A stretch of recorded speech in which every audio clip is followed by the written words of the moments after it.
आप देख रहे हैं उत्तराखंड का नंबर 1 डिजिटल चैनल उत्तराखंड खबर।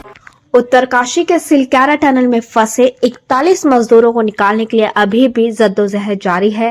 आज रेस्क्यू ऑपरेशन का 13वां दिन है। हालांकि रेस्क्यू के 12 दिन बाद भी एजेंसियों के हाथ खाली हैं, जिसको लेकर अब कांग्रेस ने एक बार फिर से सरकार पर निशाना साधा।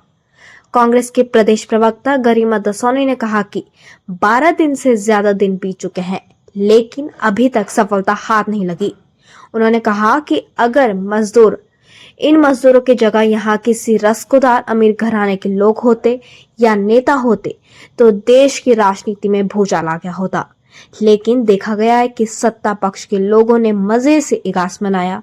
चाहे दिल्ली में बलोनी जी की बात हो, देहरादून में मुख्यमंत्री आवास में जश्न की बात हो, या फिर तमाम मंत्रियों के आवास पर मनाए गए पर्व। उन्होंने सरकार पर निशाना साधते हुए कहा कि सरकार को जिस काम के लिए चुना गया है वो उन चीजों के अलावा अन्य चीजों में व्यस्त दिखाई दे रही है। सारे काम चल रहे हैं भाजपा के। आप देखिए ना, कल इगास की चित्र छपे तो हैं आज समाचार पत्रों में।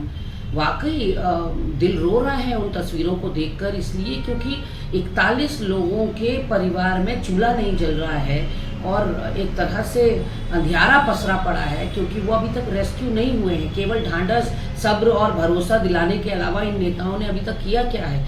लेकिन पूरा जिस तरह से जोशो खरोश के साथ ये इगास पर्व मना रहे हैं, सादगी से भी तो कोई पर्व मनाया जा सकता है। इतनी बड़ी आपदा उत्तराखंड पर आई है, त्रासदी हमारे ऊपर बरसी है, हम पर चुनौतीपूर्ण समय चल रहा है, लेकिन आपके सारे काम समय पर होने चाहिए। इन्वेस्टर समिट के लिए जो आप आज हरिद्वार पहुंच रहे हैं, निश्चित रूप से निंदनीय है। पूरा फोकस पूरी सरकार, शासन, प्रशासन, विपक्ष समेत सबका ये होना चाहिए कि कैसे उन 41 जानों को बाहर निकाला जा सके, क्योंकि अपनी जिजीविषा और अपनी स्ट्रेंथ की वजह से वो इतना लंबा खींच कर आ गए हैं 13 दिन तक। और अब हमारा भी कुछ नैतिक दायित्व है, हमारा भी कुछ कर्तव्य है उनके प्रति।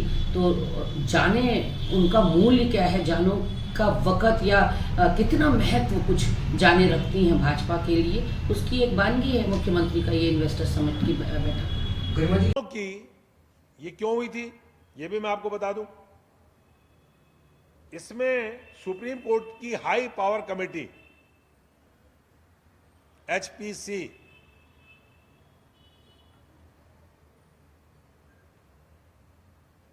उस हाई पावर कमेटी ने बाकायदा 2018 में ये निर्णय किया था, ये गाइडलाइन दी थी कि सड़क की जो चौड़ाई है, इस चार धाम प्रोजेक्ट की जो वाइडनिंग की जो लिमिट है वो 5.5 metres. Guideline for the sensitive areas has been violated. ये 900 किलोमीटर का जो चार धाम प्रोजेक्ट है, इसको जानबूझ करके 12 हिस्सों में विभाजित किया गया क्योंकि अप्रूवल न मिलता।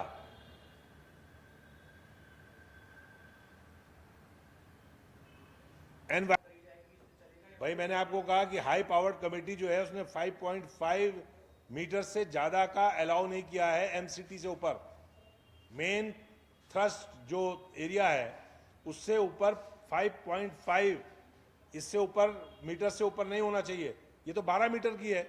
तो आपने तो पहले ही हाई पावर कमेटी का जो निर्णय था उसका वायलेशन किया हुआ है, जो गाइडलाइंस थी उसका वायलेशन किया हुआ है।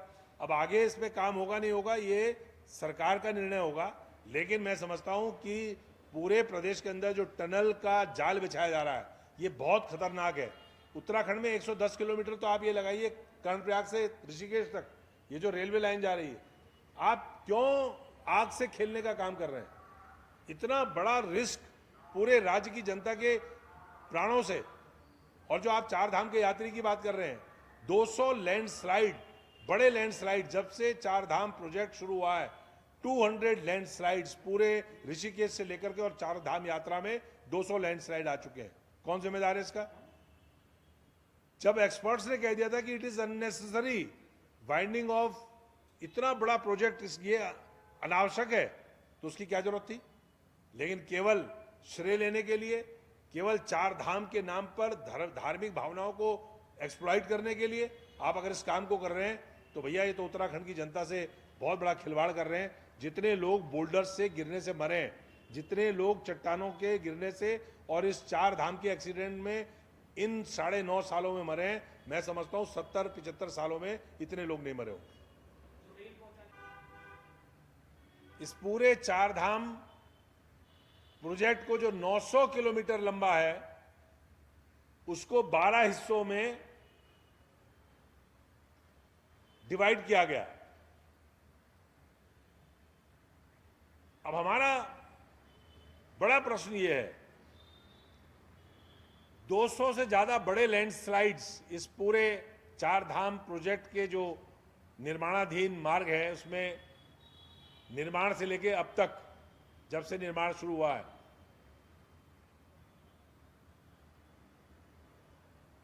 एक्सपर्ट्स कमेटी जो थी सुप्रीम कोर्ट की, उसमें बाकायदा 5 जो एक्सपर्ट्स थे, नॉन गवर्नमेंट गैर सरकारी एक्सपर्ट्स, उन्होंने अपोज किया था। उन्होंने तो इसको पूरे प्रोजेक्ट को ही अननेसेसरी बताया था कि इतना बड़ा वाइडनिंग का प्रोजेक्ट इस मध्य हिमालय के भूभाग में नहीं होना चाहिए। लेकिन आज किस आपाधापी में पिछले 9.5 वर्षों में जो हमारे पहाड़ों के साथ ये टनल का खेल हुआ है, किसको लाभ पहुंचाने के लिए हुआ है, क्यों हुआ है? ये इतना खतरनाक खेल है कि हमारा ये पूरा हिमालयी भूभाग, अभी आपने हिमाचल प्रदेश के हालात देखे, हिमाचल प्रदेश में जिस प्रकार की आपदा आई, कभी ऐसी आपदाएं नहीं आई थी। और उससे ज्यादा भूकंपीय, क्योंकि ये मध्य हिमालय का भूभाग ये इतना फ्रेजाइल है, ये बच्चा पहाड़ है, ये शैशव काल में है, इसका निर्माण अभी हजारों वर्षों तक चलेगा। ये हिमालयी श्रृंखला का सबसे नया पहाड़ है। शैशव काल इसीलिए कह रहा हूं मैं इसको कि नया पहाड़ है, और इस नए पहाड़ में सुप्रीम कोर्ट की गाइडलाइंस का भी वायलेशन हुआ। ये जो टनल है इसको आपने 12 मीटर इसका जो वाइडनिंग है, एमसीटी कहते हैं, जो हमारे